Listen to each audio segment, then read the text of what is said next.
Très bien. Voilà, donc je m'appelle Sissoko Anjouman, je suis l'un des porte-parole de la coordination 75 des sans-papiers, de la coalition internationale des sans-papiers et migrants, et aussi membre de la marche de solidarité. Alors, moi, je vais vous parler rapidement de la vie des sans-papiers pendant ces périodes de confinement. Et je veux commencer par les plus précaires parmi tous les sans-papiers, migrants et réfugiés, c'est-à-dire ceux qui sont parqués et enfermés dans les centres de rétention administrative.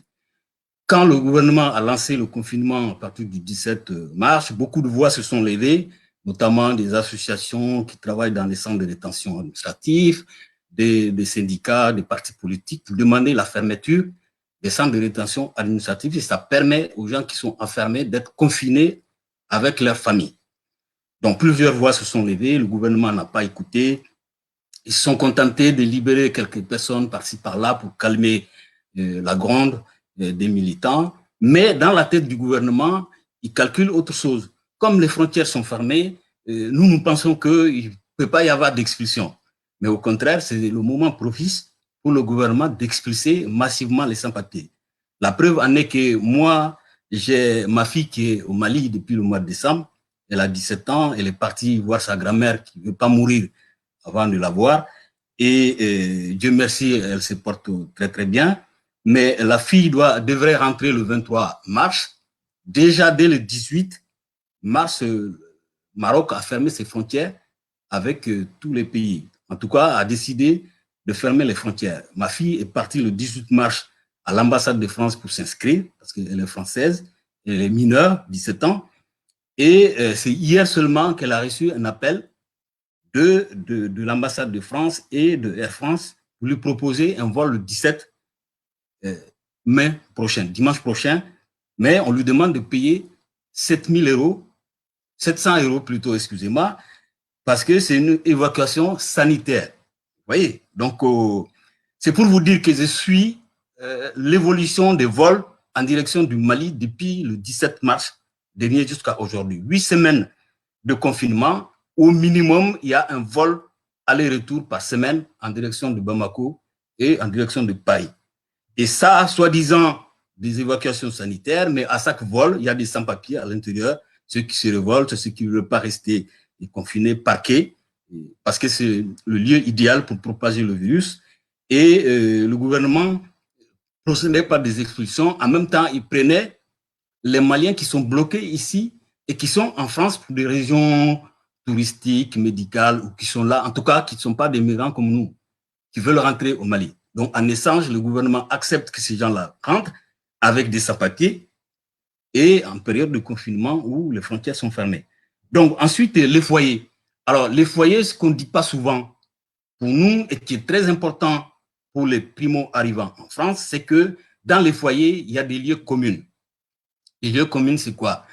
La mosquée où on fait les prières, ou soit c'est la cantine où tout le monde va manger parce que les gens n'ont pas le même horaire de travail. Il y en a qui travaillent la nuit, qui travaillent le jour. Donc, ces endroits doivent être ouverts à tout moment.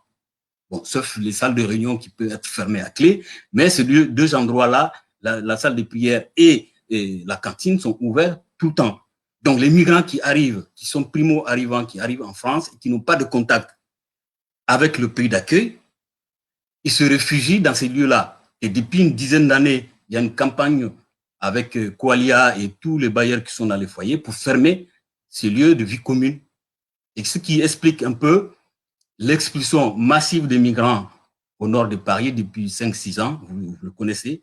Si on calcule le nombre d'expulsions qui ont été faites au nord de Paris et aux banlieues limitrophes, Aubervilliers, Saint-Denis et Saint-Ouen, ça va dans les plus de 60 expulsions.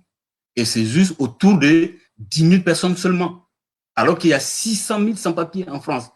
Ces 600 000 sans-papiers actuellement sont confinés, souvent dans des conditions difficiles, très très difficiles. Ils sont 4 ou 5 confinés dans 10-12 mètres carrés.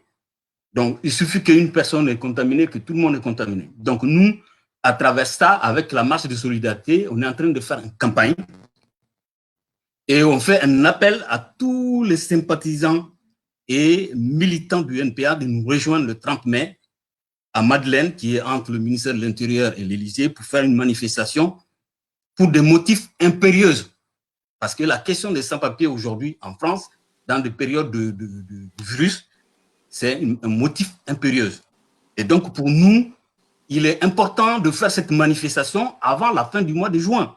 C'est-à-dire, on fait le 30 mai, après, on fera d'autres si le gouvernement ne nous entend pas, jusqu'à la fin de ce qu'ils ont voté à l'Assemblée pour continuer l'état d'urgence. L'état d'urgence, tu conclus. Ça concerne les gens qui sont de fait par la loi concernés. Les sans-papiers ne sont pas de fait par la loi concernés parce qu'ils n'existent pas, ils doivent s'effacer.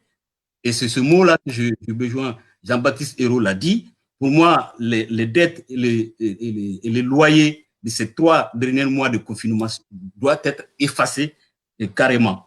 Et par rapport à ça, je lance un appel à Nadia et Camille qui sont des séminaux. On a besoin des photos de l'affluence demain dans le métro et dans les gares, parce que je suis sûr que demain, on sera 10 000 à la gare du Nord.